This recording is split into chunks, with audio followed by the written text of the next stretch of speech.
Et je vous pose cette question ce matin. Quels sont vos rêves? Quels sont vos rêves? Est-ce que vous avez le rêve d'aller en Grèce? Est-ce que vous avez le rêve d'aller en Israël? Est-ce que vous avez le rêve d'aller en Chine? Est-ce que vous avez le rêve d'aller en Amérique du Sud?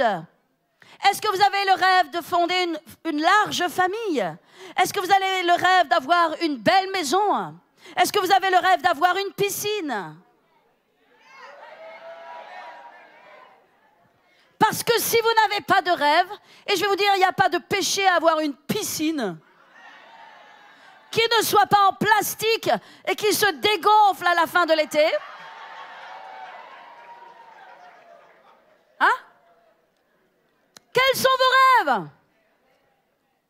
Est-ce que vous rêvez de faire de grandes choses, d'accomplir des choses puissantes pour Dieu, de construire un orphelinat, d'avoir un avion privé,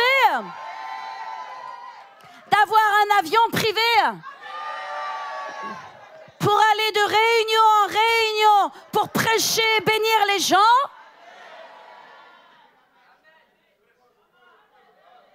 Si vous n'avez pas de rêve, Dieu ne peut pas les accomplir. Mais si vous avez des rêves, Dieu peut les accomplir.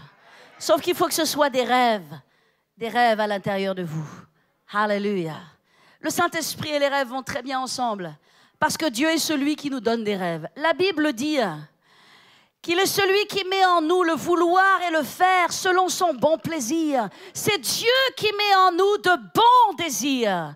Et je parle bien sûr des bons rêves, des rêves qui bien sûr nous font du bien, mais pas seulement cela, des rêves qui bâtissent le royaume de Dieu, des rêves qui amènent la paix sur la terre, la joie sur la terre, l'harmonie sur la terre, des rêves de donner à ceux qui n'ont pas, de pourvoir à ceux qui sont dans le manque, d'aider ceux qui souffrent, de restaurer ceux qui sont blessés.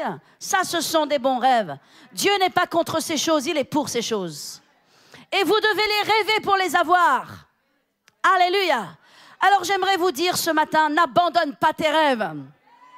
Premièrement, tu as besoin de rêver, parce que nous passons et nous pouvons passer notre vie à ne jamais rêver, à simplement accomplir des tâches et des devoirs et des tâches et des devoirs. Donc premièrement, peuple de Dieu, rêve. Dis à ton voisin, rêve. Rêve. Quels sont tes rêves? Où est la liste de tes rêves? Comment Dieu va accomplir tes rêves si tu n'as pas de liste? Si tu ne pries pas dessus, si tu n'y crois pas, si tu ne demandes pas à Dieu des choses folles, des choses qui sont au-dessus de ta capacité. Alléluia. Premièrement, rêve. Deuxièmement, n'abandonne pas tes rêves. Tiens ferme sur tes rêves. Ne laisse rien ni personne te voler tes rêves. Parce que tes rêves seront testés. Parce que tes rêves seront opposés. Parce qu'il y a quelqu'un dans ce monde qui n'aime pas tes rêves.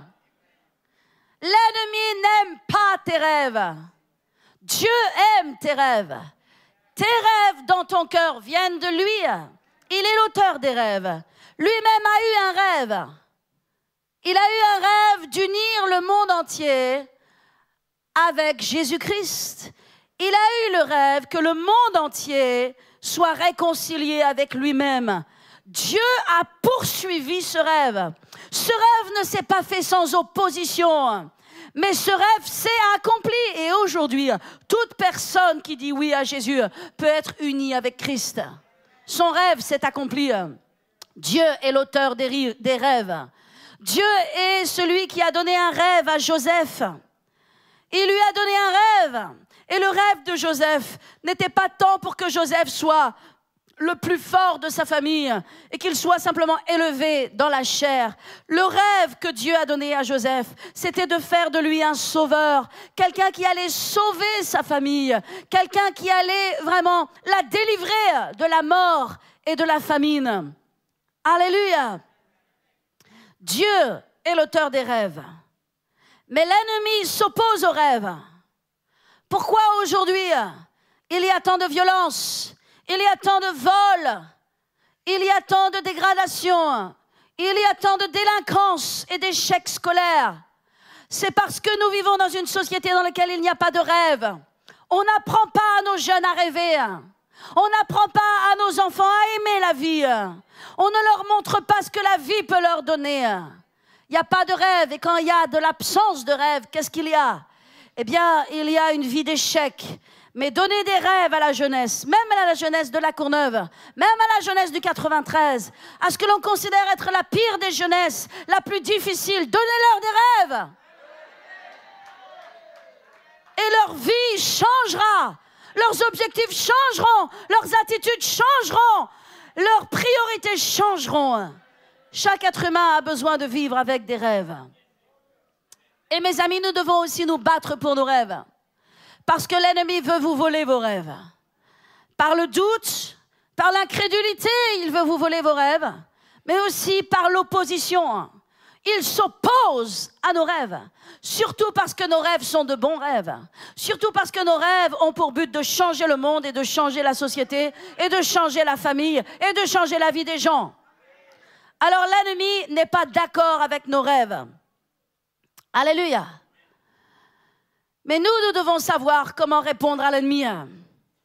Parce que chacun de nos rêves seront testés. Mais j'aimerais vous dire, peuple de Dieu, que quand le rêve vient de Dieu, le rêve demeure et il s'accomplit et l'ennemi disparaît. La Bible nous parle d'un homme qui s'appelle Josaphat. Ce grand roi Josaphat dont je vous ai parlé il n'y a pas longtemps. On a parlé de Josaphat lorsque, au début de son règne, il a été dans le compromis. Et rappelez-vous, je vous ai enseigné sur les alliances, les mauvaises alliances, les alliances dangereuses et néfastes que l'on peut avoir dans notre vie. Et Josaphat qui avait un bon cœur, parce qu'il avait un bon cœur, il avait un cœur tourné vers Dieu, néanmoins il était dans le compromis, parce qu'il a fait des alliances avec Achab et avec même le fils d'Achab, au point que Dieu lui a envoyé Jéhu, le prophète, et Jéhu l'a réprimandé. Et à partir de cela, il s'est séparé. Rappelez-vous que ses bateaux, toute sa flotte a été détruite. Dieu n'était pas d'accord avec lui. Et après cela, il s'est repenti.